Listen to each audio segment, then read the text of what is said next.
Hey, good evening, everybody. It's Mike with smartoptiontrading.com. It is Thursday, the 3rd of September. This is our daily recap. I'm going to put this out for free today to anybody who wants to look at it. So I know a lot of you are in a lot of pain today, and that really sucks. And a lot of people got caught and they got trapped in this. Now, since Monday, I've been telling everybody to be careful in this market. I'm not tooting my own horn. I'm merely saying the market was flashing some warning signs, and we're going to go into them here and what you could have done to react differently because you can't change what's happened. You can only move forward. So if you look at the SPY here on a daily chart, right, the one thing I was worried about as we came into this week was we had the same names over and over again being played. So we're starting to see this action that we get when the market starts to get a little bit carried away from itself. And then you have this big move up. And yesterday, last night, and this morning, I was saying, careful. SPY specifically does not like to get very extended off the 8-day moving average. It was 10 handles at 9 handles at one point yesterday.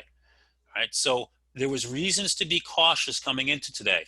That said, I've been trading exclusively to the long side all week. I've been not doing any overnights, and I've been, moving forward and staying with the action, not trying to get caught up in this. The other thing that's been going on now for a while is the VIX. The VIX back here on the 20th of August broke this downtrend and has held it and been in an elevated level. And if you look here coming into today, you had this, this tabletop here of candles, and you got this explosive move today on the VIX, way out of the Bollinger Bands, took out everything here, incredible move up all the way to 35. So the VIX was signaling here that you need to be careful, that something wasn't quite right in the market. So let's go back in time here and let's go to a little bit of an easier chart and look at some other things. Let's start with the Qs here. The Qs yesterday, we've seen this a lot, but the Qs yesterday said, hey, I'm not well. The Qs sold off hard yesterday. They came back at the close. And when you look at it on a 5-minute chart, you can see yesterday's action. All-time highs, got this bottom bounce up, closed well just off the high of the day. And then, overnight, the Qs were much weaker than the rest of the market. The Qs were already saying, careful with tech. Tech's not acting well. My message this morning was, we've seen this a lot. We'll see what happens. And the Qs dumped. So when we look at what's going on here, the Qs have pulled all the way back to just shy of the 21-day. The SPY has pulled back to just shy of the 21-day. We've already gotten through a 3% pullback at 347.98, and the 5% pullback would be 340.81. These are typical. Typically, we get 3 to 5 of these pullbacks a year in the market, and we've been overdue for one of these. So this, at this point, is healthy. Volume is there.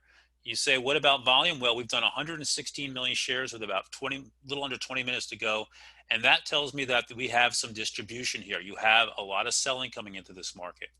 Something else that's hurting this market today is a lot of the new traders who have been leveraged on margin.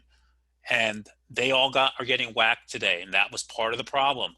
Everybody trading names like Tesla and Apple on margin and getting hurt. So, this all came into here together today ahead of non-farm payroll tomorrow. Believe it or not, I had a great day. I did all my trades to the long side.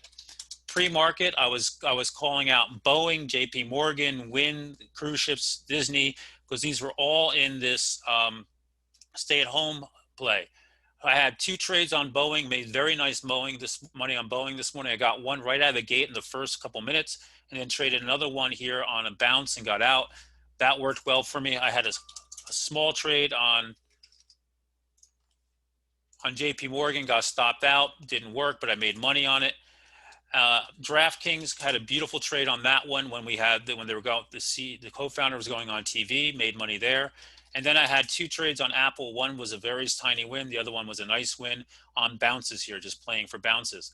No, I did not play to the short today. Why? Because by the time the market turned, I looked up and the market was down. It was already, I didn't feel like chasing the shorts here at that point. Yep, CRM, nice bounce. Let's look at some charts here.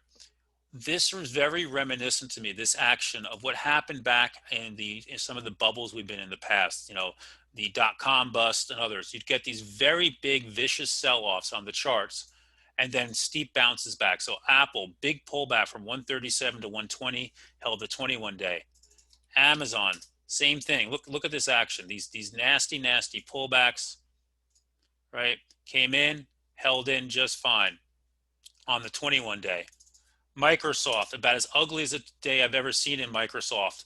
Massive gap down and pull back below the 21 day, but trying to hold. Help me out, guys, here. Facebook actually held the 8 day right now. It's clinging to it. Square pulled back to the 21 day here. Okay, held it. Still showing some strength. You know, there was strength in names like JP Morgan. That one held in well. There was strength in names like Caterpillar that held in. MGM, um, you know, a lot of strength in some of these names, but all these tech names, all these high flyers who have been running wild got smacked today. Chewy getting killed. Piton, another one, right? Believe it or not, Crowd, after earnings that seemed to disappoint, actually held the 8 day today. Not too bad. Zoom, another big down play move here today, but still above the 8 day, showing just how extended some of these names are. And bottom line is, you know, everybody's asking me right now, are you going to buying anything? No, not right now. I'm going to wait to see what this market does here. CRM, while a nasty 2 day pullback brought it down 22 bucks, still held the 8 day because it's so strong. This is on my go-to list. You know, CRM remains on my go-to list here. We'll see how it plays out. So bottom line, guys, if you had a rough day, you have to go shake it off. If you didn't see this coming, you know, you have to be listening, saying, why didn't I see this coming? What were the warning signs? You know, whenever the market starts getting down and it starts, you know, narrowing with the names they're playing, that's always a sign to start being careful. Now, at this point, can we go anywhere above this today? Yeah. Is this game over? Nobody knows if this is game over or not here, right? We pull back. We have non-farm payroll tomorrow. This market could come back tomorrow and say, okay, everything's fine, and buy everything rushing back and everything will be okay. That said, I'm not in a rush to be long this market overnight. I'll wait until tomorrow and see how that plays out. Would I be short this market overnight? Typically closing on the lows, I would say you want to go for follow through with non-farm payroll tomorrow. I'm going to go home flat and I'll see it from there. For anybody who likes what I have to talk about, I have a trading room. We do this every day. I'll put my link to my service in the description. I hope you're all well and everybody have a fabulous night and be good.